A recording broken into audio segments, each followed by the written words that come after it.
Sir ఇప్పుడు ప్రస్తుతం ఉండవల్లి వేసిన కేసు విషయంలో ఆర్బీఐ సాక్ష్యం చెప్తే ఏమైనా ఎఫెక్ట్స్ ఉంటాయా రామోజీరావుకి?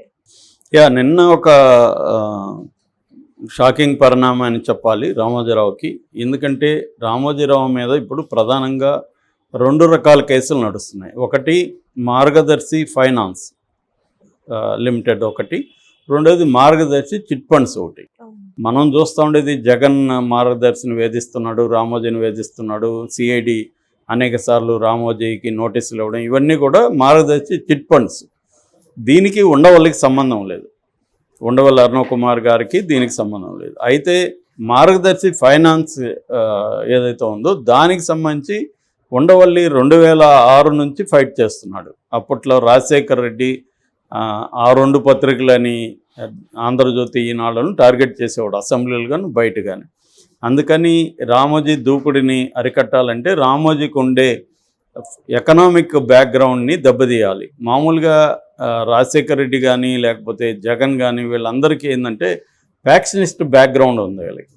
రాయలసీమలో ఫ్యాక్షనిస్ట్ బ్యాక్గ్రౌండ్ ఉన్న వాళ్ళల్లో ఒక ప్రధాన లక్షణం ఏంటంటే ప్రత్యర్థులని ఫిజికల్గా చంపడము, అటాక్స్ చేయడము కాకుండా అవి ఎలాగూ చేస్తారు, దాంతోపాటు వాళ్ళ ఆర్థిక మూలాల్ని దెబ్బతీస్తారు. అందుకనే మనం చూస్తుంటాం, వందల వేల పండ్ల తోటలను నరికేస్తూ ఉంటారు వెళ్ళి. అట్లాగే వాళ్ళకి గనులు కానీ ఏమన్నా ఉంటే వాటిని ధ్వంసం చేయడం, వాటిని లైసెన్సులు రద్దు చేయించడం అధికారంలో ఉంటాయి. ఇవన్నీ రాజశేఖర రెడ్డి చేశాడు, జగన్ చేశాడు, ఇది చంద్రబాబు కూడా చేశాడు. ఇది ఫ్యాక్షన్ లక్షణం అన్నమాట, ప్రత్యర్థుల ఆర్థిక మూలాల్ని దెబ్బ కొట్టడం. ఈవెన్ సోనియా గాంధీ కూడా అదే కదా చేసింది. జగన్ ఎందుకు దెబ్బ కొట్టింది? జగన్ మీద ఏం కేసు? అతను ఆర్థిక మూలాలని దెబ్బ కొడితే ఇతను సైలెంట్ అయిపోతాడు అని అక్రమ ఆస్తుల కేసు పెట్టించింది. సో ఇది ప్రతి ఒక్కరూ ఇప్పుడు మోడీ దీన్ని బ్రహ్మాండంగా అమలు చేస్తున్నాడు దేశవ్యాప్తంగా, ఇదే స్ట్రాటజీని. అంటే ప్రత్యర్థి పార్టీల ఆర్థిక మూలాలని దెబ్బ కొట్టడం. ఆ స్ట్రాటజీలో భాగంగానే వైఎస్ రాజశేఖర రెడ్డి కూడా ఈ మార్గదర్శి ఫైనాన్స్ మీద ఉండవల్లి చేత కేసు వేయించాడు. దాని తర్వాత 2008లో ఒక జివో 801 ఏదో సంథింగ్ జివో రిలీజ్ చేసి ఒక స్పెషల్ సెక్రటరీగా కృష్ణారాజు అనే అతన్ని పెట్టారు ఈ కేసులో, సిఐడికి సంబంధించి. అతను నాంపల్లిలో 2008లో ఫస్ట్ అడిషనల్ మెట్రోపాలిటన్ మేజిస్ట్రేట్ కోర్టులో దీని మీద కేసు వేశాడు. దాని తర్వాత ఉండవల్లి దీని మీద పోరాడుతున్నాడు. అయితే 2018 డిసెంబర్ 31 మన ఉమ్మడి హైకోర్టు విభజన జరిగింది. ఆ లాస్ట్ డే ఈ కేసును కొట్టేసింది. తేలప్రోలు రజని అనే జస్టిస్, ఆమె ఆ న్యాయమూర్తి ఈ కేసుని కొట్టేసింది కంప్లీట్గా. ఆధారాలు ఏం లేవు అని రామోజీకి ఫేవర్గా కొట్టేసింది. ఈ కొట్టేసిన విషయం కూడా ఉండవల్లికి తెలియదని చెప్తున్నాడు. ఉండవల్లికి నోటీసులు కానీ ఏమీ లేవు, తెలియదు. ఆ తర్వాత ఎవరో ఆయన జర్నీలో ఒక అడ్వకేట్ పరిచయం ఇలాగ కొట్టేసిందని చెప్పినప్పుడు ఆయన షాక్ అయ్యాడు, అరే నాకు తెలియదు. దాంతో ఆయన మళ్ళీ సైలెంట్గా ఉండకుండా 2019లో ఆయన ఎస్ఎల్పి వేశాడు సుప్రీంకోర్టులో, స్పెషల్ లీవ్ పిటిషన్ వేశాడు. సో దాని తర్వాత మార్గదర్శి ఫైనాన్స్ కమిషన్ ఇది కూడా కంపెనీ లిమిటెడ్ కూడా 2020లో మళ్ళీ పిటిషన్ వేసింది ఈయన దాని మీద. ఇట్లా ఆల్రెడీ హైకోర్టు కొట్టేసింది, దీన్ని మీరు కూడా కొట్టేయండి అని సుప్రీంకోర్టులో వేసింది. అయితే ఇదే కేసులో 2022లో జగన్ ఇంప్లీడ్ పిటిషన్ వేశాడు ప్రభుత్వం తరపున.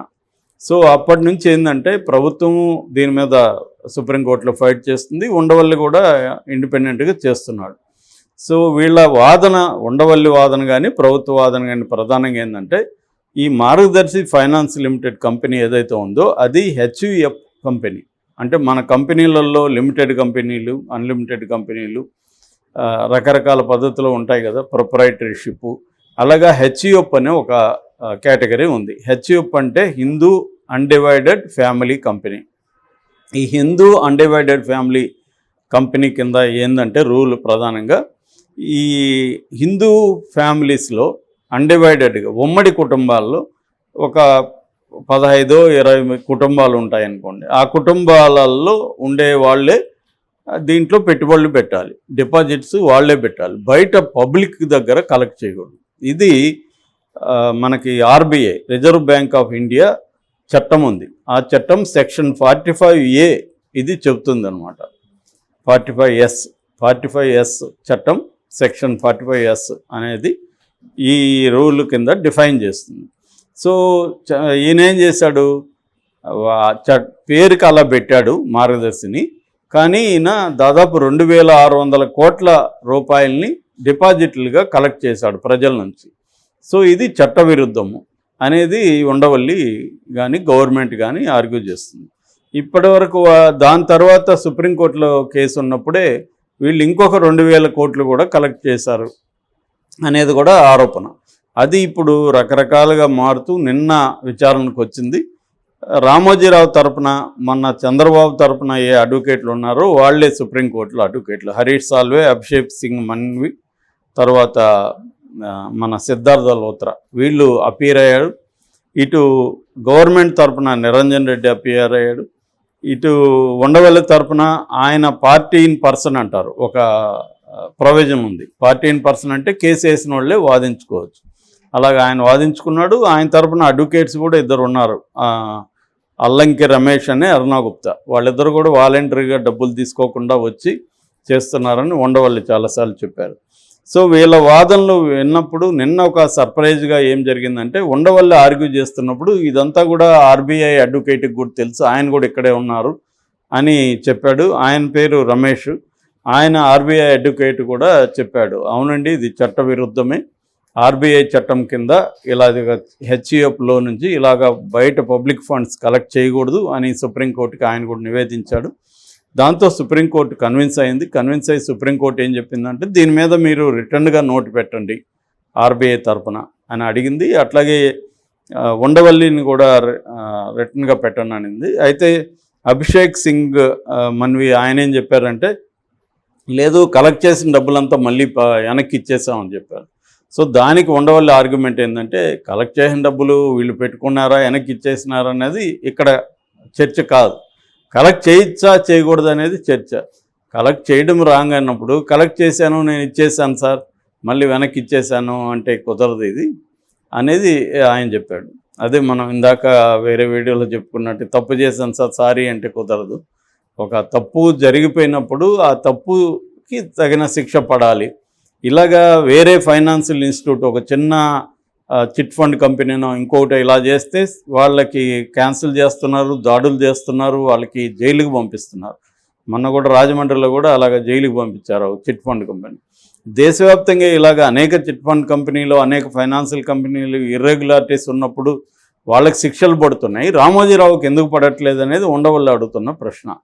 ఉండవల్లి ఏంటంటే, అతను జనాల్ని ఏమార్చాడా, జనాలకి వ్యతిరేకత ఉందా, అవన్నీ చాలామంది అడుగుతున్నప్పుడు ఆయన అడిగే ప్రశ్న ఇదొకటే, మన దేశంలో చట్టాలు ఉన్నాయి లేదా, ఆ చట్టాలని ఫైనాన్షియల్ కంపెనీలు కానీ ఎనీ కంపెనీ కానీ ఫాలో అవ్వాలా లేదా, ఫాలో అవ్వనప్పుడు దాన్ని ప్రశ్నించాలా లేదా అనేది ఆయన ప్రశ్న.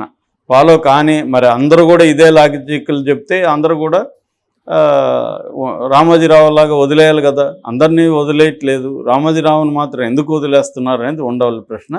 సో ఇప్పుడు ఈ 2600 కోట్లు ఫస్ట్, తర్వాత ఒక 2000 కోట్లు, 4600 కోట్లు ఫైన్ ఈయన వసూలు చేశాడు కాబట్టి ఈయనకి ఫైన్ వేసే అవకాశం ఉంది.